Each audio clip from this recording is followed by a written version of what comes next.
السلام علیکم، میں پروفیٹوپیتھک حکیم مظفر حسین اجمل آپ سے مخاطب ہوں۔ ادھر کوئی ٹاپک یاد نہیں آ رہا تھا، لیکن گیس کا معاملہ جو ہے وہ ایک صاحب کی تکلیف دیکھا تو گیس کا معاملہ یاد آیا۔ اپنے والدہ کے ذریعے کہا ہوا ایک سینٹنس جو بچپن میں ہم لوگ جو 7واں 8واں کلاس میں پڑھتے تھے تو والدہ بولا کرتی تھی کہ گیس کی بیماری زندہ بھوت ہوتا ہے۔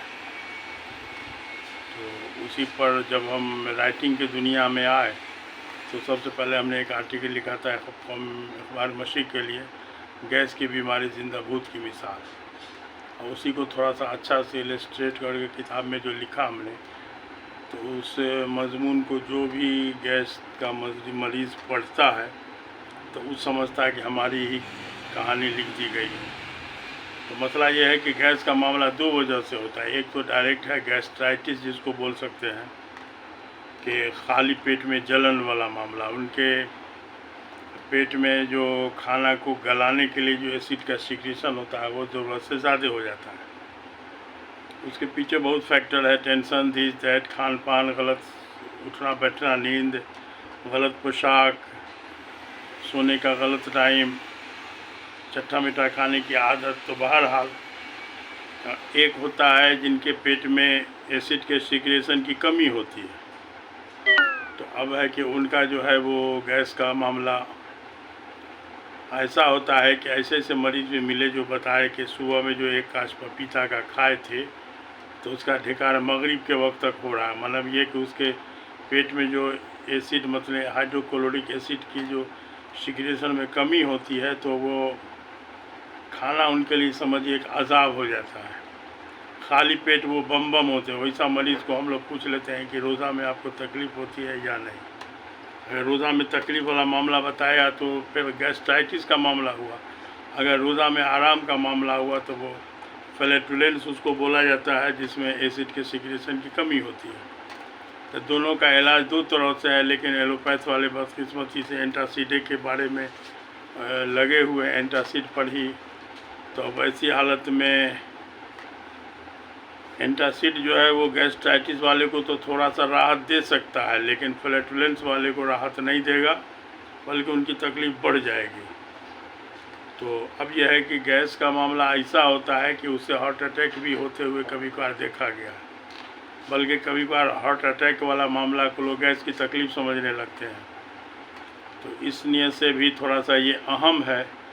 اس میں سب سے بڑی غلط فہمی آج کے دور میں علاج کے متعلق، کل ایک جگہ ہم ایک دعوت میں تھے تو وہاں پر ایک ہمارے رشتہ دار تھے، وہ گیس کے تکلیف سے ایسا پریشان تھے، جو لوگ تو ایک لائن میں ہم سے دوائیں پوچھنے لگتے ہیں، جبکہ اس کو آپ کو لائف اسٹائل کو مینٹین کر کے چلنا ہوگا، اس سے انشاءاللہ ٹھیک ہو جائے گی۔ تو گیس کے معاملہ کے لیے آپ کو دال دلہن کو حرام کے درجے میں ممنوع کر کے چلنا پڑے گا، مطلب دال دلہن کو کسی بھی حالت میں نہیں کھانا ہے۔ جبکہ اس کے بارے میں غلط فہمی ہے کہ اگر آپ رکشہ پر بیٹھ کے بھی جا رہے ہیں، بولیے گا کہ ہم کو گیس کی بڑی تکلیف ہے، رکشوں والا کہے گا مالک ستوا پیو نا، ستوا بڑا فائدہ کرت۔ تو حالانکہ یہ دال دلہن اس میں ڈائریکٹ نقصان کرتا ہے۔ اس کے بارے میں ہم اکثر بتایا کرتے ہیں لوگوں کو کہ دال دلہن جو ہے نا، مطلب بہترین پروٹین کا 3 قسم ہے، ایک دودھ دہی، ایک گوشت مچھلی انڈا اور ایک دال دلہن۔ تو دال دلہن سب سے فریش پروٹین ضرور مانا جاتا ہے، لیکن اس کے پچنے کے لیے آپ کو گھوڑا والی محنت کرنی پڑے گی، یعنی کہ اب ٹیبل ورک والے ہم لوگ ہیں تو ہم لوگ کو دال دلہن ہم لوگ سے نہیں پچے گا۔ جو محنت کش ہے، کدال چلانے والا، رکشہ کھینچنے والا اور کھیت کا تمنی وغیرہ کرنے والے سب کے لیے دال ضروری ہے، دال دلہن ضروری ہے، اور ہم لوگ کے لیے آپشنل معاملہ ہے۔ اس میں بھی حدیث کے مطابق ایک وقت آتا ہے، ابھی سیزن ہے، ہم نے ایک دو آدمی سے کہا بھی ہے کہ ہم کو ثابت مسور کی دال چاہیے بغیر چھلکا چھوڑایا ہوا۔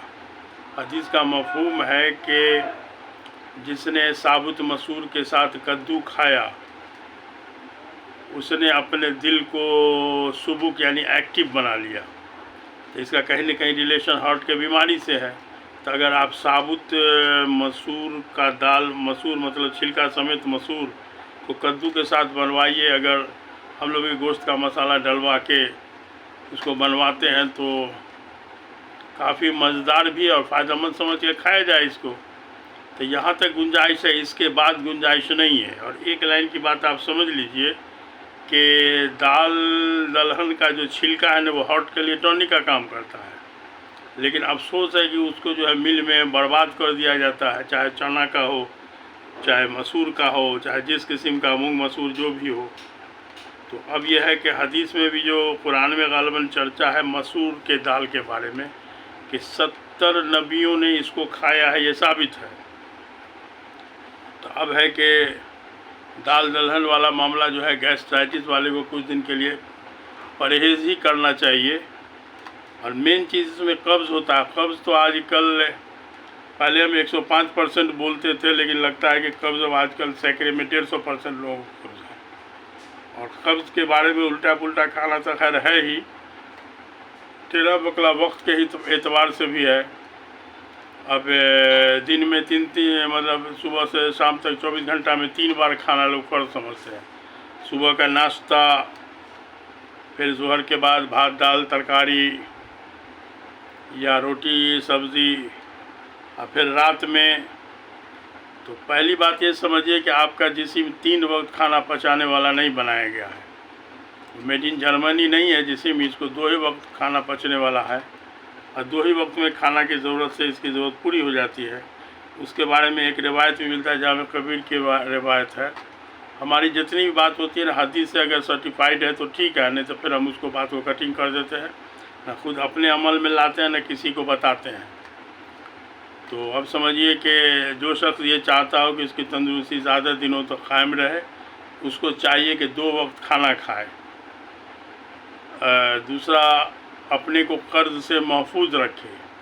تیسرا، ننگے پاؤں چلنے سے پرہیز کرے. چوتھا، عورتوں سے قربت کم کرے. تو عورتوں سے قربت کے معاملے میں ایک بہت خطرناک معاملہ، اب جو مکان بنتا ہے تو پہلے گاؤں دیہات والے اسٹائل کا مکان بنتا تھا جس میں دروازہ ہوتا تھا اور دروازے پر باہر مردانہ لوگ دروازے پر بیٹھتے تھے، عورت لوگ گھر میں اپنا. تو مسئلہ یہ ہے کہ اب تو وہ سسٹم ختم ہو گیا. تو گھر ہی کے اندر بیڈ روم ہے، سب کچھ اسی میں ہے، ڈرائنگ روم ہے، دس دیٹ سب ہے. تو سمجھیے کہ عورتوں سے کثرت اختلاط کا معاملہ اب 24 گھنٹہ کے لیے پڑتا ہے، جس کو منع کیا گیا ہے. مسئلہ یہ ہے. تو اسی لیے 2 وقت کھانے کا یہ پوائنٹ پر آوے ہم لوگ، تو گیس کے معاملہ کے لیے ہی نہیں بلکہ 2 وقت کا کھانا ہی جو ہے اس کے لیے سب سے بہترین ٹائم ہوگا زوال سے پہلے. دن میں 11 بجے سے 11 ساڑھے 11 کے لگ بھگ میں جو زوال کا وقت ہوتا ہے اس کے پہلے دن کا کھانا کھا کے 15-20 منٹ کا قیلولہ کر لیا جائے. اب آئیے صبح کے بعد ناشتہ بھی الصبا ہو، لیکن ناشتہ بقدر بادام ہی ہونا چاہیے، جس کے لیے اگر اللہ دیے ہوا تو 5, 7, 10 پیس کھجور ہو جائے، اس کے ساتھ کھیرا یا انجیر، اس کے ساتھ بھی کھیرا گاجر کوئی بھی چیز، یا کشمش منقع، یا اللہ دے تو دودھ 1 پوا آدھا کلو دودھ ہو جائے. دودھ کے ساتھ پھر کوئی پھل ہی روٹی وغیرہ نہ ہو. نہیں اگر روٹی ہی ہے. ہم کو ایک وقت کا یاد ہے کہ ایک بار کا کہ ہم اپنے بچی کے سسرال جو گئے، اتفاق سے ان کے یہاں کوئی گیسٹ آئے ہوئے تھے، تو گیسٹ کا ناشتہ نکلا ہوا تھا جو کھانے کا طریقہ ہوتا ہے. اب زبردستی لوگوں نے ہم کو جو اس میں کھانے کے لیے کہا تو ہم کو مجبوری میں بیٹھنا پڑا. تو ہم پہلے کہہ دیے کہ آج ہم صرف 1 روٹی کھا سکتے ہیں، اس سے زیادہ ہم نہیں کھائیں گے، ہم کو مجبور نہیں کیجیے گا. تو اب یہ جو ہم عہد پیما کر کے جو بیٹھے تو اپنے آپ کو بھی ہم ریزرو تھے کہ 1 ہی روٹی کھانا ہے. تو ہم نے 1 روٹی کھایا اور اس کے ساتھ ایک غالباً گوشت کا کوئی آئٹم کفتہ وغیرہ بنا ہوا تھا. ہم کو یاد ہے کہ وہ جو بقدر بادام والا جو ناشتہ ہوا تو اس 1 روٹی اور کفتہ کے بعد اتنا اچھا ہم کو سینسیشن ہوا کہ ایک دم لگا کہ بہترین سے پورا ڈائجیشن سسٹم کام کر رہا ہے اندر میں. اور جم کے اس کے بعد جو ہے 11-12 بجے خوب اچھا طریقے سے بھوک لگا. تو ناشتہ کا کنسپٹ وہی ہے، بقدر بادام، پیٹ بھرن پیٹ ٹھیلن نہیں ہونا چاہیے. تو اب یہ ہے کہ اس کو کم سے کم ہلکا لیا جائے. اور پھر رات کا کھانا جو ہے ہر حال میں مغرب عشاء کے درمیان میں کھا لیا جائے تاکہ نیند اچھا سے پڑے. نیند کا معاملہ بھی جو ہے گیس کے معاملہ میں، بہت سارے معاملہ میں نیند بہت ضروری چیز ہے.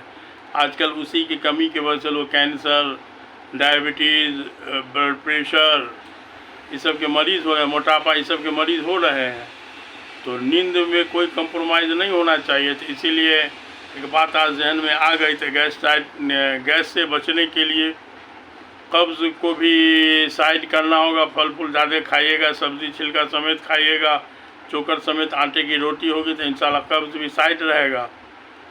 اور ایک بات تو اکثر ہم بولتے ہیں کہ کھانا کو ایسا طریقے سے چبا کے کھایا جائے. اس لیے ٹھیک ہے، تو اب ہے کہ اب آپ لوگ کی ذمہ داری ہے، کوئی ٹاپک پھر ہم کو کامنٹ میں لکھیے جس پر ہم ویڈیو بناویں گے انشاءاللہ. اگر یہ ویڈیو جانکاری والا لگے تو بھی اس کو لائک کر کے کامنٹ میں کچھ لکھیے تاکہ ہمارا حوصلہ افزائی بھی ہو. اور دوسرے یہ کہ سبسکرائبر بڑھوائیے.